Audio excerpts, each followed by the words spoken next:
खतरनाक है दूसरी लहर। नमस्कार, आपके साथ मैं हूं लावनी विनीत। आप देख रहे हैं जवाब तो चाहिए। बिल्कुल, जो दूसरी लहर कोरोना की आई हुई है वो जिस तरीके से दिन दूनी रात चौगनी के हिसाब से बढ़ रही है, लोगों के मन में लगातार ये सवाल उठ रहा है कि क्या कोरोना की ये दूसरी लहर, सेकेंड वेव ऑफ कोरोना बहुत खतरनाक है। जिस तरीके से ये स्वरूप बदल रहा है, आए दिन हर रोज बढ़ते हुए आंकड़े, डराने वाली तस्वीरें, यह सब कुछ मिलकर एक सवाल पूछ रही हैं कि आखिर कोरोना का ये जो नया वेरिएंट आया है, ये जो नई लहर आई है, वो किस तरीके से भारत के लोगों के प्रतिरोधक क्षमता पर हावी हो रही है। ये खतरनाक दूसरी लहर किस तरीके से भारत के लोगों को अपनी चपेट में और ज्यादा ले रही है, किस तरीके से हमें और ज्यादा सावधान होने की जरूरत है, किस तरीके से हमें शारीरिक और मानसिक रूप से मजबूत होने की जरूरत है, इन तमाम बातों पर आज हम खुलकर करेंगे। देश के अलग अलग हिस्से से हमारे साथ कई डॉक्टर्स जुड़ेंगे, मेडिकल एसोसिएशन से जुड़े हुए लोग जुड़ेंगे, जो खास तौर पर आपको बताएंगे कि कोरोना की ये दूसरी लहर कितनी खतरनाक है, और अगर ये लहर खतरनाक है तो हमें अपने प्रतिरोधक क्षमता को किस खतरनाक तरीके से बढ़ाना है, जिस पर हम कोरोना पर जीत पा सके। आज इसी पर करेंगे खुलकर चर्चा। सावधानी हटी, दुर्घटना घटी, ये लाइन हमें याद रखनी होगी, और तभी हमें सेकेंड वेव ऑफ कोरोना से लड़ सकते हैं, जीत सकते हैं, और हमें जीतना है, इसी की तो तैयारी करना है। और इसीलिए आज हम खास तौर से देश के अलग अलग राज्यों से कुछ खास डॉक्टर्स की टीम आपके सामने लेकर आए हैं, जो आपको बताएंगी कि ये लहर कितनी खतरनाक है, लेकिन इस लहर पर अपनी प्रतिरोधक क्षमता का कहर कैसे दिखाना है। मैं आज के मेहमानों के पास जाऊं उससे पहले देखिए दो तस्वीरें भी आपके सामने रख देते हैं कि इस कोरोना ने जो इस वक्त नई तस्वीर प्रस्तुत की है देश के अलग अलग हिस्सों से। एक तरफ तो अस्पतालों में मरीजों की संख्या लगातार बढ़ रही है, इलाज का इंतजार करना पड़ रहा है, क्योंकि इतनी भारी संख्या में पेशेंट आ रहे हैं कि अस्पताल प्रशासन कई बार प्रबंध करने में मुश्किलों का सामना कर रहा है। दूसरी तरफ प्रवासी जो मजदूर हैं, उनको जैसे ही यह भनक लगती है कि स्थिति पूर्ण लॉकडाउन की तरफ जा सकती है, उसके बाद ऐसे डर का एक बार फिर से माहौल कायम होता है, और मजबूरी में ये प्रवासी मजदूर एक बार फिर से मेट्रो सिटी से अपने अपने घरों की तरफ प्रवास कर रहे हैं। तो क्या ये स्थिति भी सुपर स्प्रेडिंग का काम कर सकती है? ये तमाम सवाल हैं जिनका जवाब ढूंढने की कोशिश। आइए, दो खास मेहमान हमारे साथ इस वक्त जुड़ चुके हैं। मैं स्वागत करती हूं, हमारे साथ दिल्ली से जुड़ रहे हैं अपोलो हॉस्पिटल के ENT specialist doctor Rajesh Bhardwaj, बहुत बहुत स्वागत। और साथ ही साथ हमारे साथ महाराष्ट्र से जुड़ रहे हैं इंडियन मेडिकल एसोसिएशन के पूर्व अध्यक्ष डॉक्टर पार्थिव सांघवी जी, आपका भी बहुत बहुत स्वागत है सर। चलिए, डॉक्टर पार्थिव के पास पहले मैं जाना चाहूंगी। महाराष्ट्र से हमारे साथ जुड़ रहे हैं डॉक्टर पार्थिव। सबसे महत्वपूर्ण, क्योंकि महाराष्ट्र अगर देखा जाए लगातार केसेस में बढ़ोतरी, हॉटस्पॉट ऑफ इंडिया उसे कहा जा रहा है। सेकेंड वेव ऑफ कोरोना कितनी खतरनाक आपको लग रही है, और अंतर किस तरह से देख रहे हैं सेकेंड वेव ऑफ कोरोना और फर्स्ट वेव ऑफ कोरोना में आप? सेकेंड वेव ऑफ कोरोना कोई इसमें डाउट ही नहीं है, बहुत ही घातक है, वो तेजी से फैल रहा है, और सिर्फ मुंबई या महाराष्ट्र में नहीं, पूरे देश में फैल रहा है। और आप देखेंगे तो इसमें देखा गया है कि म्यूटेंट वायरस, यानी कि जो पहले का वायरस था उसमें थोड़े बदलाव आके ये नया वायरस आया है। और ये वायरस जो है वो ब्रिटिश, साउथ अफ्रीकन, ये स्ट्रेन्स का वायरस है, ब्राजीलियन वायरस जो आ रहा है। तो उससे क्या हो रहा है कि स्प्रेड बहुत ज्यादा हो रहा है, बहुत गति से हो रहा है। और आप देख रहे हैं कि जो हिसाब से अभी के जो आंकड़े हैं वो पिछले साल कभी ये आंकड़े नहीं थे। इसके लिए एक एक दिन में 2-2, 2.5 लाख जो क्लेम्ड केसेस है, यानी कि प्रूवन केसेस है, आरटीपीसीआर से प्रूवन केसेस है, इतने पिछले साल भी नहीं थे। दूसरा प्रॉब्लम यह है कि ये इतनी जल्द तादाद में स्प्रेड हो रहा है कि पूरे के पूरे फैमिलीज हमारे पास एक साथ आ रहे हैं, और इस टाइम बुखार से ज्यादा भी दूसरे लक्षण भी साथ में आ रहे हैं। और खास करके बहुत सारे पेशेंट्स को गैस्ट्रोइंटेस्टाइनल अपसेट, यानी कि डायरिया, डिसेंट्री, ये सब शिकायतें ज्यादा है। तो लोगों को लगता ही नहीं कि मुझे कोविड हुआ है, वो डॉक्टर के पास जाते हैं, अपने फैमिली प्रैक्टिशनर के पास जाते हैं, बोले मुझे पेट में दर्द है, मुझे लूज मोशंस है, और फिर हम आगे जब जांच करते हैं तब मालूम पड़ता है कि ये कोविड पॉजिटिव है। जी। मोस्ट इम्पोर्टेंट जो इस टाइम दिल्ली में जो खास देखा गया है और बाकी के पूरे भारतवर्ष में भी देखा जा रहा है कि जो पहले वेव में नहीं था, वो बच्चों में संक्रमण बहुत ही ज्यादा चल रहा बढ़ रहा है जी। टू दैट एक्सटेंट जी। कि एक महीने में मेरी वाइफ बाल रोग तज्ञ है, उसने 1 महीने के बच्चों में भी कोविड देखा है। निश्चित रूप तो से इतनी ये ज्यादा ये तादाद ये में ये ज्यादा खतरनाक है कि सबको- बच्चों में भी ये संक्रमण बड़ी तेजी से फैल रहा है। हम इस मुद्दे पर भी आएंगे, एक एक पॉइंट पर हम बात करेंगे। सबसे बड़ी बात जो आपने लक्षणों की बात की और खतरनाक कितना है ये सेकेंड वेव, इसको लेकर अगर हम आगे बढ़े, डॉक्टर भारद्वाज आपके पास आते हुए, क्योंकि आप ईएनटी स्पेशलिस्ट भी हैं, जब पहला केस आया था, जब पहली वेव आई थी और उससे जुड़े हुए केसेस आ रहे थे, खासतौर से खांसी, जुकाम, गले में तकलीफ, आंखों में जलन होना, ये जो लक्षण थे, ये कहा जा रहा था कि ये अब सामान्य लक्षण हो गए हैं कोरोना के। लेकिन अब जो आपके पास केसेस आते हैं खासतौर से, उनमें क्या आप अलग देख पा रहे हैं? और जिसका जिक्र डॉक्टर पार्थिव ने भी किया, इसके अलावा भी और क्या अलग आप देख पा रहे हैं? देखिए, कुछ तो पुराने वाले जो लक्षण है वो तो smell, loss of sense of taste, बुखार, खांसी, ये सब तो है। लेकिन जो अभी नए लक्षण आ रहे हैं वो जैसे डॉक्टर साहब ने भी बताया है, diarrhoea, loose motion, nausea and vomiting, conjunctivitis, loss of breath, breathing difficulty, और इस तरह के ऐसे पेशेंट आ रहे हैं जो इतने ज्यादा सिम्टोमेटिक हैं कि बहुत ही जल्दी उनको सिम्टम पकड़ता है और बहुत ही जल्दी डिटीरियोरेट करते हैं। जी, तो खास तौर से ये भी कहा जा रहा है कि इस बार जो पेशेंट है वो खाली शारीरिक रूप से कमजोर नहीं हो रहे हैं, मानसिक रूप से भी उनके ऊपर एक बड़ा असर पड़ रहा है। डॉक्टर भारद्वाज, ये भी सही कहा आपने, लेथार्जी बहुत है, कुछ काम करने का मन नहीं करता, जो ब्रेन फॉग या मेंटल कंफ्यूजन है वो भी जल्दी होता है। इनफैक्ट ये हमारा एक लिस्ट है for practice for considering of hospitalisation कि अगर ये वाले सिम्टम्स आपको डेवलप हो रहे हैं तो आपको हॉस्पिटल में जाने के बारे में सोचना चाहिए, because mental confusion is a more advance form of the disease, और आपको सोचना चाहिए कि शायद आपकी ऑक्सीजन लेवल कम हो रही है और आपको हॉस्पिटल में जाके चेकअप कराना चाहिए।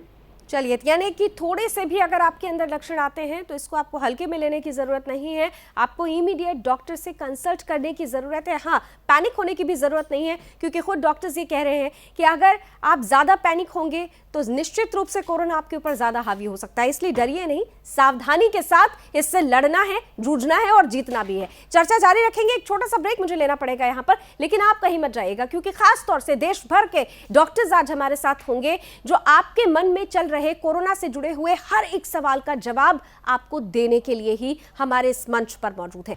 तो खतरनाक है दूसरी लहर, कोरोना का कहर लगातार बढ़ रहा है, लेकिन इन सब के बीच हमें अपनी प्रतिरोधक क्षमता को बढ़ाना है। किस तरह से हमें इस पर हावी होना है, आज इसी पर हम समझने और जानने की कोशिश कर रहे हैं देश भर के डॉक्टरों से कि क्या करें क्या ना करें। चलिए एक बार फिर से वापस लौटते हैं डॉक्टर पैनल के पास और सीधे जाऊंगी डॉक्टर पार्थिव के पास। डॉक्टर पार्थिव, आपने पहले ही कहा था कि इस बार का जो स्ट्रेन है बिल्कुल अलग है, इस बार का म्यूटेंट बिल्कुल अलग है। खास तौर से अगर मैं दूसरी कंट्रीज से कंपैरिजन करूं तो हमने ये पाया कि जहां पर जो यूरोपियन कंट्रीज थी वहां पर सर्दियों में इस कोरोना वायरस ने ज्यादा घातक परिणाम दिए, लेकिन हमारे देश में गर्मियों में इसने घातक परिणाम दिए हैं, चाहे हम फर्स्ट वेव की बात कर लें या सेकेंड वेव की बात कर लें। तो क्या आपको लगता है कि ये वेरिएंट, ये कोरोना का नया जो वेरिएंट है वो मौसम के अनुरूप भी अपना स्वरूप बदलता है और यही सबसे खतरनाक परिस्थिति है? वेरिएंट थे वेरिएंट, पिछले साल का वेरिएंट में ऐसा देखा गया था, ट्रॉपिकल क्लाइमेट्स है उनको कम प्रॉब्लम्स थे, और जहां टेम्परेट जोन है यानी कि ठंडी के प्रदेश थे तो पहले उनमें ज्यादा संक्रमण था, और ये जो था वो पहले वेव का मेन जो सिग्निफिकेंस था। और अभी के जो सेकंड वेव है, ये सेकंड वेव का म्यूटेंट वायरस जो है जिसमें बदलाव आया है वायरस में, ये कोई क्लाइमेट देखता नहीं, गर्मी में भी इसका संक्रमण बढ़ ही रहा है और इससे टेम्परेचर में कोई फर्क पड़ता नहीं है। तो हमारे यहाँ तो गर्मियां है पूरे देश में, तो ये माहौल में भी ये पनप रहा है और ज्यादा तेजी से बढ़ रहा है। जी, ये गर्मियों में भी पनप रहा है और ज्यादा तेजी से बढ़ रहा है और इसलिए जरूरी है सावधानी लेना। तो खास तौर से किस सावधानी की तरफ आप दोनों डॉक्टर्स से मैं चाहूंगी कि आप बताएं।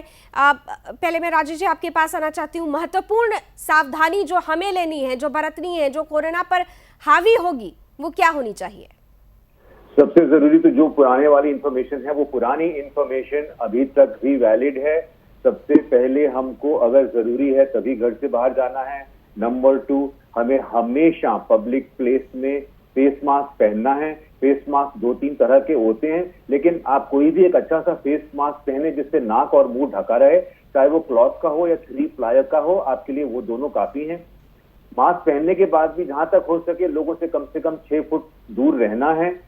घर में जब वापस आओ तो अच्छी तरह से साबुन पानी से हाथ धोने हैं, और अगर घर के बाहर हो तो हैंड सैनिटाइजर इस्तेमाल करके अपने हाथों को सेफ रखना है।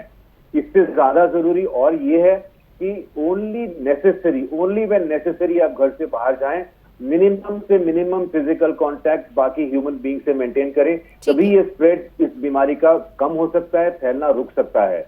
बाकी एट होम नॉर्मल अपनी इम्यूनिटी के लिए आप अच्छी तरह से अच्छा न्यूट्रिशियस फूड खाएं। ज्यादा कुछ करने की जरूरत नहीं है, क्योंकि मैं ईएनटी स्पेशलिस्ट हूं। मैं लोगों को बताना चाहता हूं, बहुत से लोग यहाँ पर काढ़ा जिसमें तरह तरह के स्पाइसेस और गर्म उबले हुए पानी को पी के अपने गले को और खराब करते जा रहे हैं। मेरी ये वार्निंग है, आपसे रिक्वेस्ट है, इस तरह का स्पाइसी गर्म पानी मत पीजिए, उससे आपका गला और खराब होगा। आप नॉर्मल सिंपल प्रिकॉशंस मेंटेन करें, उसी से आप सेफ रहेंगे। लेकिन एक यहाँ पर डॉक्टर पार्थिव, यहाँ पर डॉक्टर राजेश ने एक नई बात बताई कि काढ़ा पे तो ज़्यादा जोर दिया जा रहा है, लेकिन डॉक्टर राजेश का कहना है कि बहुत ज़्यादा गर्म चीज़ नहीं और गर्म काढ़ा नहीं, जो कि प्रॉब्लम कर सकता है गले पे। क्या आप सहमत हैं इस बात से? बिल्कुल सहमत हूँ, क्योंकि जितना भी आप गर्म खाएंगे पिएंगे तो जो अंदरूनी जो लाइनिंग है, यानी कि जो मुंह की लाइनिंग है, अंदर गले की जो इंटरनल लाइनिंग है, वो गर्म चीज से वो डिसरप्ट हो जाती है, खराब हो जाती है, और उसके वजह से फिर डायरेक्ट उसमें वायरस अंदर घुस के पनप सकता है। तो इतना भी करने की जरूरत नहीं है। लेकिन जो मोस्ट इम्पोर्टेंट है, जो लोग समझते नहीं है, जैसे लगता है कि हमको तो कुछ होने वाला नहीं है, वो मास्क सही रूप से पहनते नहीं है। अगर मास्क पहना है तो मुंह पे खाली मास्क रहता है और नाक को ढका नहीं होता है। तो जो टाइटली फिटिंग मास्क है, जी हाँ, नाक और मुंह दोनों ढका रहे, वैसे मास्क पहनने चाहिए। जी डॉक्टर सांघवी, एक भ्रम फैल रहा है लोगों के बीच में, जरा अगर आप उसे भी क्लियर कर सके। ये कहा जा रहा है कि जो कपड़े का मास्क है वो काम नहीं करेगा। क्या ये भ्रांति है या फिर ये सच है? क्योंकि हमने देखा कि जो कपड़े का मास्क है, ज़्यादातर लोगों ने उसे इस्तेमाल करना शुरू किया, या यूं कहें कि जिस तरह से हमारे देश में मास्क निर्माण की जो एक प्रक्रिया शुरू हुई थी, उसमें क्लॉथ मास्क का एक बड़ा योगदान था।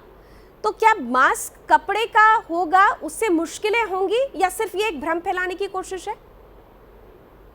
देखिए, कपड़े का हो या हमारे जो 3 प्लाई मास्क है या N95 मास्क है, मास्क पहनना जरूरी है, पहली बात।